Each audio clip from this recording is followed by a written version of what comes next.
senang sekali bisa menyapa Anda kali ini dan hari ini saya punya narasumber yang sangat luar biasa sekali untuk kita ajak ngobrol dan tema hari ini adalah mengenai kebudayaan dan pariwisata, terutama bagaimana menjadi seorang leader yang sukses di bidang pariwisata dan juga kebudayaan. Sampai Bapak. Rampes, ayo. Alhamdulillah. Baik ya Pak ya? Alhamdulillah baik. Alhamdulillah. Bapak, di zaman sekarang ini kan inovatif, kreatif, itu kan harus dimiliki ya Pak ya? Betul. Betul ya Pak ya? Dan sebagai seorang leader yang saat ini masih aktif menjabat sebagai Kepala Dinas Kebudayaan dan Pariwisata Kabupaten Lebak ya Pak ya? Alhamdulillah, masih. Masih ya Pak ya? Saya sering sekali bertemu dengan beliau di berbagai acara kebudayaan di Kabupaten Lebak dan biasanya saya suka bertukar pantun dengan beliau. Tapi saat ini disiapin nggak Pak? Saya mah tuh nyiapkeun Pak. Sama. Tong mantun namanya. Orang langsung ngobrol Pak. Langsung baiklah langsung. Pak, oke. Untuk menjadi seorang leader di bidang kebudayaan dan pariwisata ini ya Pak ya. Apa sih Pak karakter yang harus dimiliki selain inovatif dan kreatif Pak? Jadi untuk menjadi seorang leader, nyapa dulu sahabat podcast Multatuli, Sampurasun. Jadi seperti tadi pertanyaan, menjadi seorang leader gampang-gampang susah sih sebetulnya. Yang terpenting ya punya visi.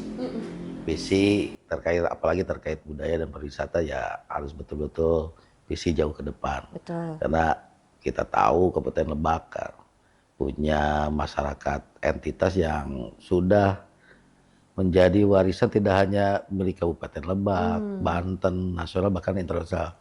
Kita tahu kita punya masyarakat adat Baduy. Betul, Terus Pak. juga ada masyarakat Banten Kidul. Nah, ini yang betul-betul harus kita persiapkan terkait dengan visi yang jauh ke depan. Dan tadi yang terpenting selain visi ada kreativitas. Karena di masa sekarang kalau bergerak itu dari budayanya, dari pariwisatanya, kalau tidak ada kreativitas kita pasti ketinggalan sama daerah yang daerah lain. Terus juga ya untuk menjadi leader salah satunya harus punya gaya komunikasi sih. Komunikasi sesuai dengan karakter yang ada di Lebak. Jadi terkait dengan komunikasi dengan para seniman, budayawan, terus juga dengan para stakeholder pariwisata. Gaya-gaya terkait komunikasi ini sangat menentukan. Makanya saya selama menjabat di Dinas Kebudayaan Pariwisata ya bersifat terbuka. Terbuka jadi interaktif lah, kolaboratif. Yang terpenting tadi itu kolaborasi dengan teman-teman komunitas dan juga tadi harus punya jejaring networking yang paling penting apalagi di sisi pariwisata. Betul. Jadi kita kaya akan budaya tapi networkingnya kita tidak punya, tidak bisa dijual. Dalam tanda petik dijualnya positif bukan negatif. Jadi salah satunya kan visi kami di Dinas Kebudayaan Pariwisata ya gimana caranya terkait dengan kebudayaan yang kaya di Kabupaten Lebak dan juga destinasi pariwisata yang kaya bisa betul-betul mendorong kesejahteraan masyarakat di Kabupaten Lebak itu sendiri. Dan yang lainnya terkait dengan networking juga tadi pemberdayaan masyarakat. Pemberdayaan masyarakat, jadi berbasis masyarakat itu yang terpenting. Karena pemerintah di saat ini ya cuma sebatas fasilitator. Yang bergeraknya ya harus masyarakat dan komunitas itu sendiri. Kalau kita semuanya harus diampu oleh pemerintah, itu tidak akan berhasil pastinya. Makanya jejaring yang saya bangun selama ini kurang lebih di Dinas Kebudayaan Pariwisata hampir sudah 7 tahun lah saya di Dinas Kebudayaan Pariwisata. Kalau jadi kepala dinasnya emang dari 2024 tahunan. Dan setelah saya menggeluti, terus juga menginventarisir dan lain sebagainya terkait potensi, terkait sumber daya manusia, ya perlu seni untuk menjadi seorang leader. Jadi tidak hanya teori. Betul. Ada seninya. Nah, ada seni tersendiri terkait dari tadi itu cara berkomunikasi, terus juga membangun jaringan dan juga memberdayakan, terutama para komunitas masyarakat, di mana itu terkait peran stakeholder pentaheliknya itu harus jalan. Iya. Tidak bisa berdiri sendiri, tidak bisa berjalan sendiri. Dan alhamdulillah lah, walaupun masih bertati-tati tapi step by step dengan berbagai dengan durasi yang cukup lama di bidang kebudayaan dan pariwisata, awalnya emang agak kesulitan karena background saya sendiri kan tahu orang kehutanan pindah ke pariwisata. Dulu sempat kaget waktu ditugaskan oleh pimpinan, tapi itu menjadi tantangan tersendiri. Iya. Dan dulu saya di kehutanan, justru kalau kita hunting ke hutan, ada misalnya ada waterfall, air terjun, ada danau, itu kita amit-amit numpang-numpang. Tapi pas masuk ke dinas pariwisata, khususnya para penggiat pariwisata, justru itu yang menjadi potensi yang untuk dikembangkan dan belajar dari situ. Oh ternyata ini satu sisi emang kalau dilihat di kehutanan dengan pariwisata kayak bertolak belakang, tapi saya mencoba karena latar belakang kehutanan ditempatkan di pariwisata, mencoba dikolaborasikan dan ternyata pimpinan menunjuk saya untuk mengampu jadi leader di kebudayaan dan pariwisata.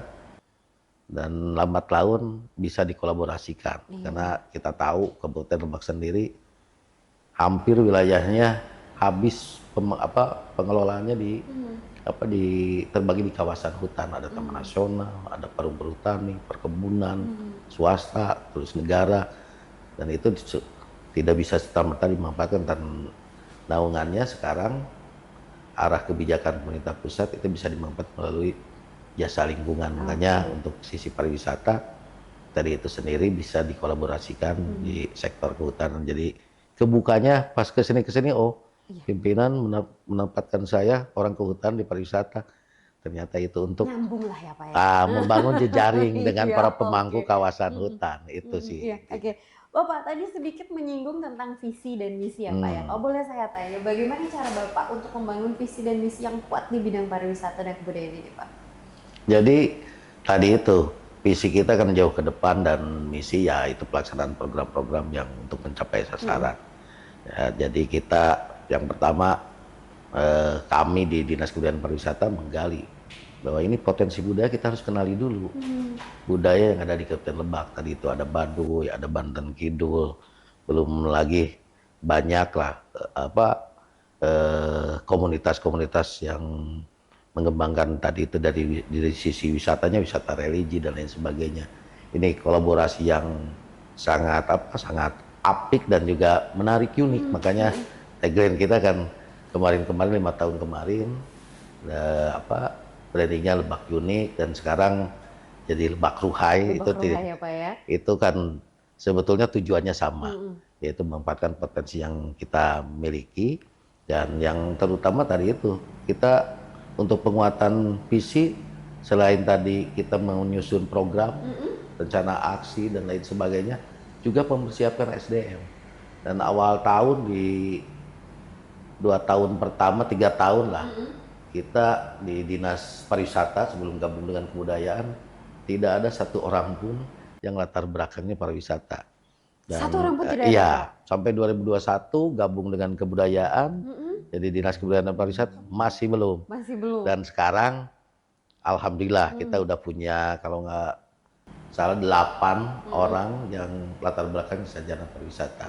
Ini juga merupakan perkembangan yang signifikan terkait dengan sisi pariwisata dan budaya di Kabupaten Lebak yang betul-betul memiliki potensi yang besar. Dan mudah-mudahan ke depan nih, yang tadi yang 8 orang ini kebanyakan belum ada yang notabene-nya orang Banten. Itu yang menjadi PR bagi kita semua, khususnya di Kabupaten Lebak, di mana masyarakat Kabupaten Lebak atau sumber daya di Kabupaten Lebak betul-betul bisa tertarik lah minimal dengan kebudayaan dan juga pariwisata yang di Lebak. Semuanya dari luar, ada yang paling jauh ada yang dari Bali, paling dekat ada dari Bekasi, Lampung, Bandung. Itu yang untuk mendorong pencapaian visi misi, ya salah satunya sumber daya manusia itu. Dan kami selama ini terus meningkatkan pengetahuan terkait sumber daya manusia dengan mengadakan pelatihan dan lain sebagainya. Jadi kita betul-betul tidak hanya dari sisi pegawai dinasnya aja, tapi dari komunitas juga kita terus tiap tahun ada anggaran dari pemerintah, baik itu dari pusat, provinsi dan juga kabupaten untuk pemberdayaan masyarakat, peningkatan kompetensi masyarakat. Itu yang sedang kita persiapkan, mudah-mudahan ini ke depannya. Tadi itu karena banyak orang-orang muda yang betul-betul latar belakang backgroundnya di bidangnya, ini akan betul-betul mempercepat terkait dengan visi yang kami rencanakan terkait pengembangan kebudayaan dan pariwisata itu sendiri. Nah, sahabat podcast, bagaimana tertarik untuk bergabung dengan Dinas Kebudayaan Pariwisata? Nah, kalau semisal ada generasi muda dari Banten, boleh ya Pak? Boleh, betul. Dan terutama backgroundnya dari pariwisata ya Pak, yang sangat dibutuhkan sekali. Oke, Pak, tadi juga di awal disinggung tentang poin komunikasi. Saya percaya bahwa di bidang ini komunikasi adalah salah satu kunci sukses Bapak. Nah, sebagai seorang leader nih Pak, bagaimana sih cara Bapak untuk meningkatkan kemampuan berkomunikasi ini Pak? Ya, emang secara otodidak dan juga mengikuti pelatihan, ternyata banyak seninya tadi. Banyak seni terkait dengan komunikasi. Yang terpenting kita harus bisa mendengarkan. Harus jadi pendengar yang baik. Seorang pimpinan itu mendengarkan masukan-masukan dari bawahan, terus juga dari masyarakat, khususnya komunitas yang sebagai stakeholder kita. Dari situlah kita jadi pendengar yang baik, sehingga ide kreativitas, solusi masalah dan sebagainya bisa terselesaikan. Jadi yang terpenting seorang pimpinan harus bisa menjadi, tanda kutip, menjadi bawahan itu sendiri. Karena kalau kita cuma menjadi seorang pimpinan tanpa tahu gimana kondisi yang terjadi di bawahan kita, itu nonsen, nggak akan menjadi komunikasi yang interaktif. Jadi kuncinya komunikasi interaktif itu yang menjadi solusi dan juga menjadi kunci dalam pencapaian visi misi itu sendiri. Pak, di Dinas Kebudayaan Pariwisata Kabupaten Lebak sendiri ya Pak ya, saya yakin banyak sekali inovasi-inovasi yang saat ini sedang dikembangkan. Bapak boleh bercerita nggak sih Pak, inovasi apa saja yang saat ini sedang dikembangkan di Dinas Kebudayaan Pariwisata Kabupaten Lebak Pak? Jadi untuk inovasi emang itu salah satu kunci ya, apalagi di pariwisata lah. Dengan lihat kondisi sekarang ini, tren persaingan lah, bisa dibilang persaingan terkait pariwisata di tiap daerah dalam rangka meningkatkan pendapatan asli daerah, kesejahteraan itu sangat masif sekali. Makanya inovasi salah satu kunci. Tanpa ide kreativitas dan inovasi, paling semua program yang udah kita persiapkan sebaik mungkin paling bertahan setahun 2 tahun lah. Tanpa inovasi dan kreativitas ya nonsen lah, tidak akan bertahan di dunia dewasa ini. Jadi terkait inovasi banyak yang udah kita kembangkan, mulai dari tadi itu pemanfaatan teknologi digital. Kita salah satunya nih di tempat ini museum juga sudah ada virtual museum dan lain sebagainya, itu salah satu inovasi dengan mengikuti perkembangan tren zaman sekarang. Kita juga dari segi promosi memanfaatkan teknologi, platform digital kita semua sasar, dan kita aplikasi udah banyak lah sebetulnya. Sudah banyak, cuma tadi itu problemnya ya terkait sumber daya manusia. Jadi kadang-kadang banyak aplikasi yang kita buat tapi tidak berjalan, akhirnya sampah digitalnya yang lebih banyak. Dan salah satu yang kemarin saya kembangkan, salah satunya terkait pelaksanaan event. Kami membentuk di akhir 2024, yaitu Badan Promosi Pariwisata Daerah, BPBD itu. Jadi ke depan yang harapan saya pribadi dan juga tentunya dinas terkait dengan pelaksanaan event lain sebagainya, itu tidak lagi memberatkan anggaran pemerintah daerah, APBD lah. Jadi betul-betul bisa menjaring kerjasama dengan pihak swasta dan juga dengan pihak-pihak yang lainnya, dan alhamdulillah ini bertahap, step by step. Jadi walaupun event kita banyak, kalender event ada 25 kalender event, tapi itu bukannya menambah besaran anggaran, tapi tahun ke tahun itu harus mulai dikurangi. Itu komitmen kami ke pimpinan bahwa dengan banyaknya event justru bukan akan membebani APBD, tapi betul-betul nanti berangsur-angsur kegiatan atau sumber anggarannya dari APBD itu lebih kecil, karena kita tadi itu punya badan promosi pariwisata daerah yang bisa membangun jejaring dengan pihak swasta dan lain sebagainya, baik dari pusat, provinsi dan lain sebagainya itu. Sudah banyak ya Pak ya, sudah banyak inovasi-inovasi di Dinas Kebudayaan Pariwisata sendiri. Nah, tadi kan sempat ada juga menyinggung tentang kolaborasi ya Pak ya. Nah, Bapak sendiri bagaimana Pak cara memfasilitasi kolaborasi antara pemerintah, swasta, dan juga masyarakat dalam pengembangan pariwisata ini? Nah, ini tadi terkait dengan proper saya pribadi. Kemarin alhamdulillah ditugaskan oleh pimpinan mengikuti Diklat PIM 2. Dan propernya Lebak Welcome, ya, Lebak Bangkitkan Ekonomi Wisata Berbasis Masyarakat. Gitu. Lebak Welcome itu tujuannya ya salah satunya membangun kolaborasi antar pentahelik, dan salah satunya kami sudah membuat PKS dengan beberapa stakeholder, baik itu dari non pemerintah dan juga government. Jadi misalnya dari sisi penganggaran dan sebagainya, dari sisi inovasi dengan akademisi dan lain sebagainya, itu jalinan-jalinan kolaborasi. Tapi sekarang saya perdalam lagi, tidak hanya kolaborasi, biasanya kolaborasi gampang diucapkan, tapi susah dilaksanakan. Makanya selain kolaborasi, ya kolaborasi aksinya yang ini. Tidak hanya kolaborasi, tapi kolaborasi yang harus betul-betul program sekecil apapun, kolaborasinya yang harus betul-betul bisa diwujudkan, dan itu jaringan integritas atau sinergitas dengan beberapa komunitas. Kita udah melahirkan beberapa komunitas, ada tadi itu ada komite ekonomi kreatif, lembaga ekonomi kreatif, dan juga stakeholder lainnya yang sudah kita fasilitasi untuk menjaring atau menjalin kerjasama, baik itu dengan dari sisi peningkatan SDM dengan akademisi, dengan universitas, dan juga dari segi penganggaran. Kita punya ikatan MOU misalnya dengan Pegadaian, dengan LPS, lembaga penjamin simpanan dan sebagainya, dengan BCA. Jadi kalau ada kegiatan-kegiatan event-event, salah satunya museum juga akan langganan dengan Bank Indonesia dan sebagainya. Itulah kolaborasi dan kolaborasi yang harus betul-betul kita ciptakan. Dan saat ini masih terus berjalan? Masih terus berjalan. Oke, Pak, untuk promosi pariwisata sendiri ya Pak ya, dan juga pelestarian budaya, pasti kan Bapak melibatkan masyarakat. Nah, di masyarakat ini kan tentunya ada generasi muda nih Pak. Gimana sih Pak cara Bapak untuk merangkul mereka supaya mereka mau untuk mempromosikan pariwisata kita dan juga melestarikan budaya kita Pak? Betul, salah satunya terobosan kita punya duta pariwisata, punya Seja Adinda, itu menjadi motor penggerak untuk generasi muda, generasi milenial.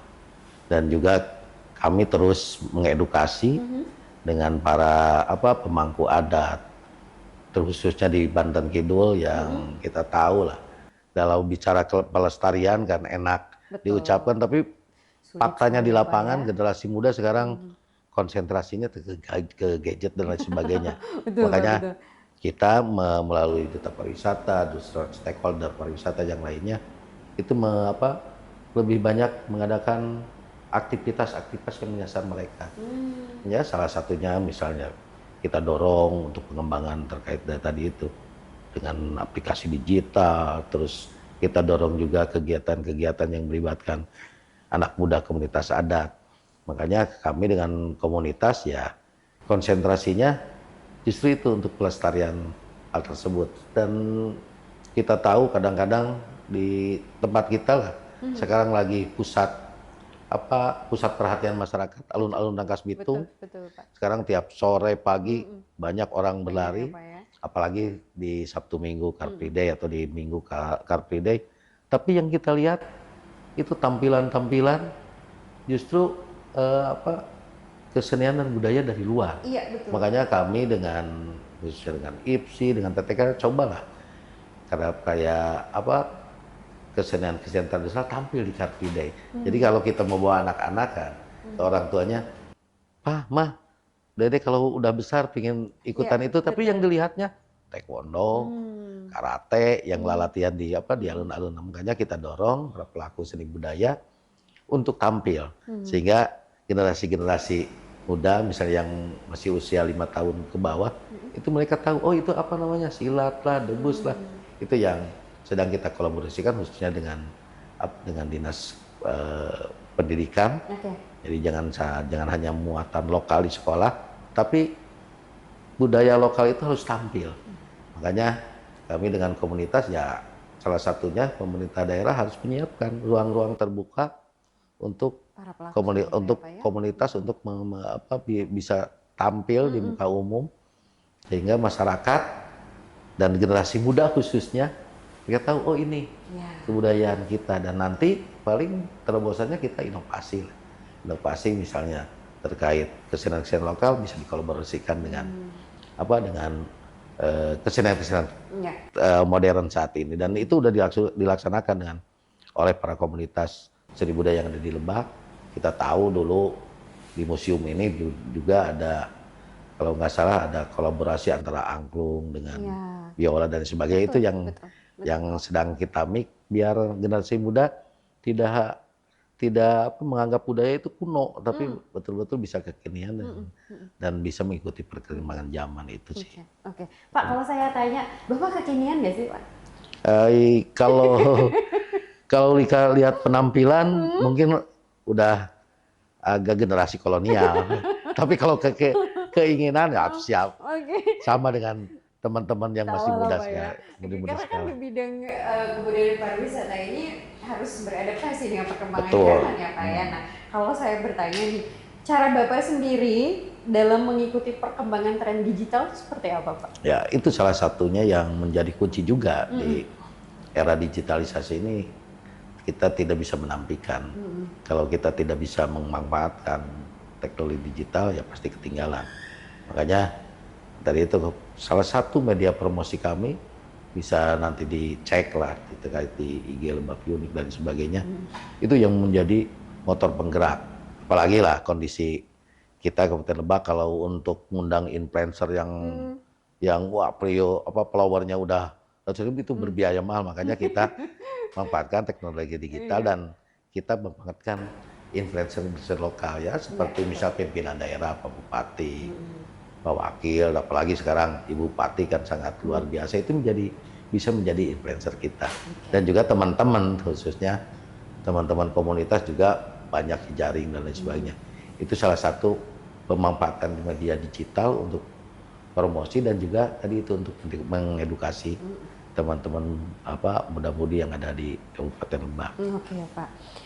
Ini kan untuk menjadi seorang leader ya Pak ya, saya yakin banyak sekali suka duka yang sudah Bapak tempuh. Perjalanannya cukup panjang ya Pak ya. Tidak mungkin hanya bahagia dan sukanya saja, tapi juga ada duka dan tantangan. Oh, boleh diceritakan Pak, tantangan yang terberat menjadi seorang leader di bidang ini tuh apa sih Pak? Tantangan yang terberat ya tadi yang saya sampaikan awal, saya backgroundnya orang kehutanan, tadi masuk ke dunia pariwisata dan budaya, ternyata sangat kompleks sekali, dan itu sangat dinamis lah, keilmuannya sangat dinamis, tidak seperti kehutanan itu masuk ke eksakan. Kalau terkait ini gimana nih hutan, pohonnya pohon apa, itu hampir tidak akan berubah sama. Tapi kalau tadi di bidang pariwisata dan budaya itu betul-betul sangat dinamis sekali. Kita harus betul-betul mengikuti tren. Tantangannya ya tadi itu, mengkolaborasikan potensi yang ada, para pelaku, seniman, budayawan, para penggiat pariwisata, dan itu tidak gampang. Dan makanya dulu saya awal-awal di Dinas Kebudayaan Pariwisata udah menghibahkan selama 2 tahun, ya paling pulang malam hari dan sebagainya, terus keliling ke komunitas-komunitas. Ternyata kalau kita hadir, dan intinya yang kuncinya komunikasi. Setelah kita kenal komunikasi, ternyata mereka juga respect. Tapi kalau kita tadi itu menyekat bahwa kita pemerintah dan sebagainya, makanya saya tekankan di Dinas Kebudayaan Pariwisata, ke semua pegawai di Dinas Kebudayaan, kita itu pelayan. Jadi harus melayani. Dan 24 jam kalau di dunia pariwisata, dunia budaya khususnya pariwisata, kita tidak ada libur. Orang lain libur, weekend, kita justru bertugas. Itu ya tantangan yang dianggap sepele, tapi itu betul-betul berat bagi yang tadi itu passionnya bukan di arah sana. Gimana caranya membagi waktu, misalnya long weekend atau libur panjang, lebaran, tahun baru, yang harusnya menikmati waktu bersama keluarga, malah ini tugas untuk memantau situasi wisatawan itu tantangan. Tapi untuk selain tantangan, tapi kenikmatannya sekarang justru setelah sekian lama, ternyata kita berkat silaturahmi, kita banyak saudara, salah satunya, terus mengenal juga terkait budaya. Yang dulu Baduy itu seperti apa, akhirnya kita tahu, kita kenal dengan lembaga adat Baduy, terus terkait Banten Kidul seperti apa. Sekarang secara rutin, jadi setiap tahun itu dari mulai Agustus biasanya udah rutin, setiap minggu kita silaturahmi dengan para kesepuhan. Sampai dengan Desember, dan acaranya ya ada seren tahun, kalau nanti pas Baduy ada Seba Baduy dan sebagainya. Jadi kalau nggak ada kegiatan itu justru sekarang merindukan. Biasanya Sabtu Minggu kemana ya? Nggak ada undangan seren tahun dan sebagainya. Itu yang menjadi kebanggaan lah. Kebanggaan kita ternyata di Lebak ini sangat luar biasa potensi budaya, dan itu kita dorong dalam tanda petik untuk menjadi sebuah atraksi wisata yang tadi tujuannya ya mendatangkan wisatawan biar mereka buang uang di kita di Lebak, dan nanti tinggal masyarakat Kabupaten Lebaknya bisa menangkap itu untuk meningkatkan kesejahteraan. Makanya saya sering menyampaikan di beberapa kesempatan ke masyarakat, ke para pelaku pariwisata, pelaku budaya, tolong kita itu jangan jadi wisatawan di rumah sendiri, tapi harus jadi pelaku. Kita harus jadi pelaku, apalagi aksesibilitas ke Kabupaten Lebak sekarang sangat luar biasa, punya tol Rangkas Serang Panimbang kan. Terus juga kita punya KRL dan sebagainya. Kalau kita nggak siap, itu mau apa ke Lebak. Dan kalau itu sampai udah jadi Serang Panimbang atau tol itu, takutnya nanti orang yang mau ke sana ke Tanjung Lesung tidak akan balik ke Lebak. Akhirnya kita harus mempersiapkan dari sekarang, dan alhamdulillah ini Lebak itu dianugerahi salah satunya itu masyarakat Baduy. Jadi itu masyarakat yang tidak ada di mana-mana. Jadi masih minimal lah orang yang mau ke Tanjung Lesung nanti kalau tolnya udah ini singgah dulu ke Baduy. Tapi tadi itu harus kita persiapkan SDM dan segala dan sebagainya. Ini harus betul-betul bisa menangkap masyarakat Lebak. Jangan jadi penonton lah, tapi harus betul-betul jadi pelaku. Untuk tadi itu salah satunya karena melalui sektor pariwisata multiplier efeknya sangat luar biasa. Bisa menggerakkan ekonomi dengan berbiaya. Penting kreatif dan juga tadi memanfaatkan teknologi. Makanya kami ke generasi muda khususnya duta pariwisata posting apapun yang ada di sekitar kita. Dan nanti itu akan menjadi anugerah tersendiri lah. Jadi jangan, karena di dunia digital itu konsistensi Pak, yang harus dijaga konsistensi. Kadang-kadang di kita kan baru posting nggak ada yang like, nggak ada yang ini, akhirnya putus asa. Makanya terus konsistensi itu yang akan memberikan impact ekonomi minimal. Dan itu dibuktikan dengan para pelaku di dunia digital banyak yang sukses karena konsistensi itu. Pak, kita mau segmen pertanyaan terakhir. Saya mau sedikit menyentil ranah pribadi, Pak. Tadi kan disinggung ya Pak ya, Bapak backgroundnya kehutanan, tetapi tercebur ke pariwisata. Ada nggak sih Pak rasa gitu, kok bisa ya saya kesini? Ada nggak sih Pak rasa sesal atau kesal gitu, bisa seperti itu Pak? Itu manusiawi. Manusiawi ya Pak ya? Manusiawi emang. Kadang-kadang kalau lagi santai berpikir kan, flashback, saya ini background, terus juga hobi dan sebagainya, emang berkaitan dengan lingkungan, dengan kehutanan. Tapi setelah masuk menjadi PNS ASN, ya tidak mau karena perintah pimpinan, akhirnya emang awal-awal juga bukan protes sih, dulu ke pimpinan mempertanyakan, kenapa saya dipindahnya ke pariwisata kan gitu. Karena bisa dibilang saya pindah itu karena tsunami kebijakan lah. Tsunami kebijakan dalam artian 2016 lahir Undang-Undang 23 otonomi daerah.